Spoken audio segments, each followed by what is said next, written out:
Recently in Marvel Comics, there was a soft reboot of the X-Men line of comics. This was known as the House of X and the Powers of X comics.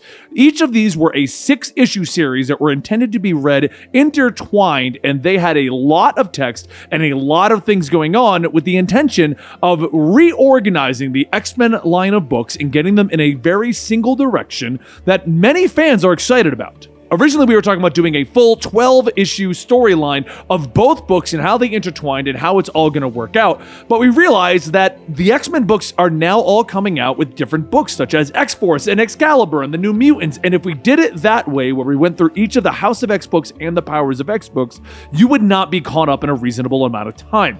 So instead, we are going to give you a summary of the new direction of the X-Men books. So here is a full summary of House of X and Powers of X. And if you want to read these yourselves, they are very deep and there's a lot of stuff going on. So bear in mind, this is a synopsis. If you're wondering where you are, this is the Comicstorian channel, and we're known for getting you up to date on your favorite comic books, video games, and movies by telling you what happened within them, giving you synopsises, and sometimes giving you audio dramas of the situations.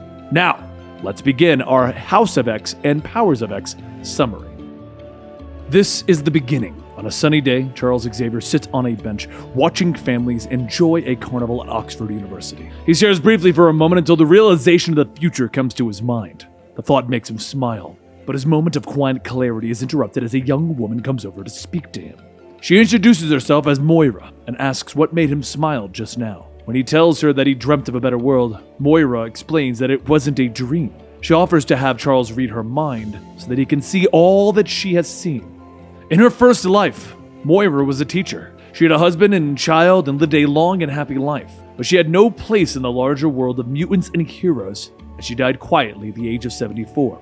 Yet once she died, Moira's second life began. She awoke once more in her mother's womb, fully aware of the life that she had just lived. Once born, she became aware that she was a mutant, with the power of reincarnation that is closer to resurrection. With all the education and knowledge from her past life, Moira was seen as a genius, and eventually, she sees Charles Xavier and his X-Men reveal to the world that they are mutants. She decides to travel to America to meet this Charles, but her flight crashes into the ocean and that ends her second life. In her third life, Moira decides to meet Charles while they are both students at Oxford. Yet she finds the young mutant arrogant. Instead of embracing mutant kind, Moira decides to instead focus on developing a cure for the mutant gene. Once she is successful, Moira's lab is attacked by Pyro, Mystique, and Destiny, who is a precog.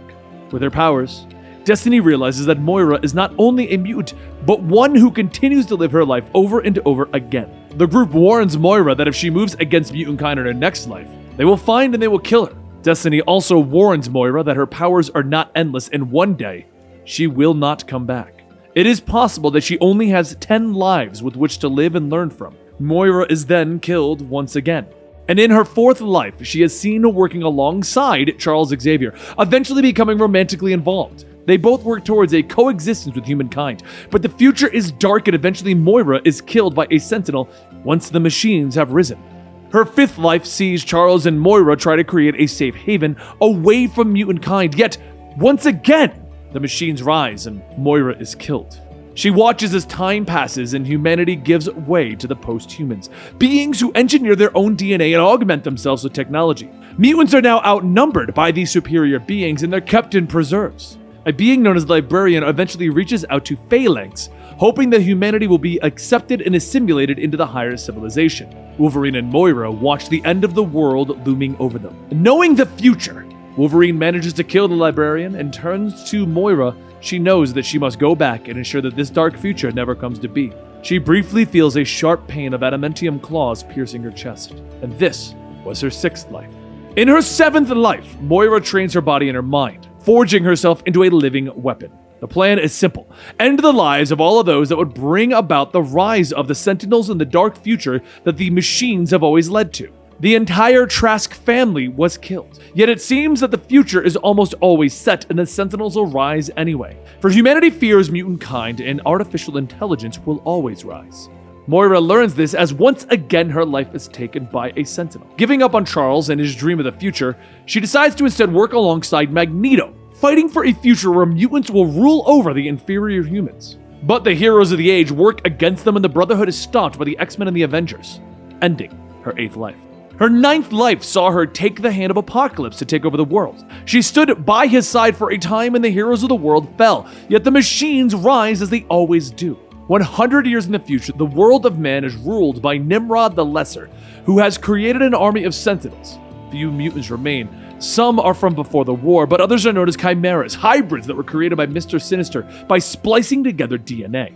Apocalypse leads his X-Men on an assault against the Church of Ascendancy, hoping to recover and gain information on the crystal. One by one, the X-Men fall, and only Wolverine and Apocalypse return to Asteroid K, the last remaining mutants.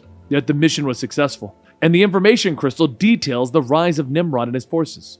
Wolverine then moves to awaken Mother Akaba, and Moira is brought out of stasis. With the knowledge of when and how Nimrod will rise, Apocalypse orders Wolverine to kill Moira, sending her to be reincarnated with this new knowledge, thus ending the 9th life. Charles is momentarily stunned by everything that he just witnessed within Moira's mind, his heart falling as he sees that there is nothing that they can ever seem to do to change the dark future of mutant kind. She tells him that this is her 10th life, and she has come to Charles to finally change history and the world. Believing her, the pair travel to Magneto's secret base, and there Moira opens her mind and past to Magneto as well. With this knowledge, the two former enemies decide to work together, agreeing to plan for the future of mutant kind. Both Magneto and Xavier travel to see a man who will become known as Mr. Sinister, and they ask for his help in building a database of mutant DNA. Although one of the Sinisters refuses to help, he is killed, and the Sinister that takes his place agrees to the terms. Charles would next meet with Forge, asking him to upgrade Cerebro to store the mental patterns of every mutant that he has scanned. Though Forge is hesitant and believes that he doesn't have the technology, he eventually agrees. And so, years pass, with Xavier, Magneto, and Moira beginning their plans for the future. And eventually, Charles arrives on the island of Krakoa with Cypher, a mutant who has the ability to understand any form of language. He is left on the island to develop an understanding with it and allow the rest of the mutants to communicate with it. And with this, the island sets up several systems to allow mutant kind to live within it. Next, Charles and Magneto approach Emma Frost, hoping that the Hellfire Club will aid them in their plans. Charles also offers her a position within the council to decide the laws of the nation of mutants. And once Emma agrees, Charles uses Cerebro to call forth the mutants of the world, telling them that they have a safe place to live on in Krakoa. Members of the X-Men bring flowers from Krakoa to several parts of the world, and the flowers bloom and create various habitats around the world, as well as portals to Krakoa itself. With their systems finally in place, Charles then uses Cerebro to make an offer to the world. He tells the world that the island of Krakoa is a sovereign nation of mutants from this moment on, and those that recognize this new nation will be offered drugs and other things that will help make mankind healthier and happier. Due to this, a group of humans who refer to themselves as Orcus believe that they are the last hope for humanity, and they travel to the Forge, which is built from a mother mold and orbits the sun. Magneto then sends teams to gather information on the Orcus and the Forge. Sabretooth, Toad, and Mystique break into damage control database, and unfortunately the mission goes south and Sabretooth kills several soldiers. Though the others have escaped back to Krakoa, Sabretooth is detained by the Fantastic Four. Cyclops arrives, citing that Creed has a diplomatic immunity and wishes to take him back to Krakoa, but the Fantastic Four refuse, and for a brief moment, it looks like there may be a fight between Cyclops and the Fantastic Four, but Cyclops decides against it, allowing the team to take the villain. Eventually, Sabretooth is pardoned for his crimes and brought back to Krakoa, and with Krakoa in its infancy, Magneto and Charles call Cyclops to them, sharing their fears that the Mother Mold will bring about the Sentinels. Cyclops agrees and puts together a strike team to assault the Forge. The X-Men arrive at the Forge, assaulting the base. However, the ship that they used to get there and would have used to return is destroyed by a suicide bomber in the assault. So the X-Men move through the base, falling one by one as they attempt to destroy the control collars that hold the base in orbit. Wolverine and Nightcrawler give their lives to destroy the last collar, completing the mission.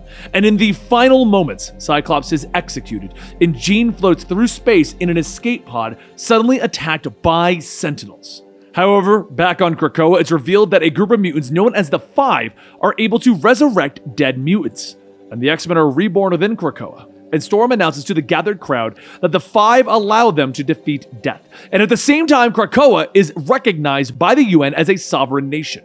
A few days later, the other members of the council arrive on Krakoa, and while they are mostly former villains of the X-Men, they will now be allowed to take part in planning the future. The Quiet Council comes together, deciding for the first time the laws of Krakoa. And the first of the 3 laws are as follows. Mutants must create other mutants.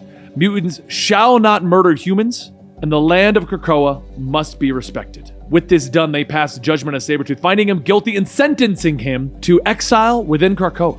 With this done and the resurrection of the X-Men, the mutants of Krakoa celebrate the birth of their new nation with a large gathering. Fireworks are lit, drinks and food are passed out, and during the night, Magneto and Charles visit Moira in her no space.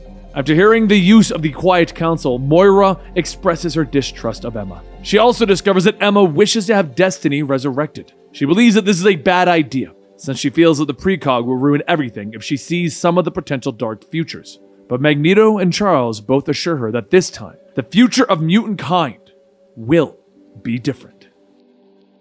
I hope you guys enjoyed this recap of HoX and PoX so you can get caught up. And if you want us to bring back X-Men to the channel, you want us to give you all of the upcoming X-Force, Excalibur, New Mutants, then I really need you to let me know. X-Men has never traditionally done that well here on the channel, but we do have fans of it in the office, and I can read these with them writing up the books. So if you do like X-Men, let me know in the comments down below, and let me know what you think of this entire new origin of the X-Men, basically. And follow me on Twitter at ComicStorian, where we can talk about it, and give this video a like if you want more X-Men. It really just comes down to, if you want the X-Men, you gotta let me know. Thank you for your support, and I'll see you next time right here.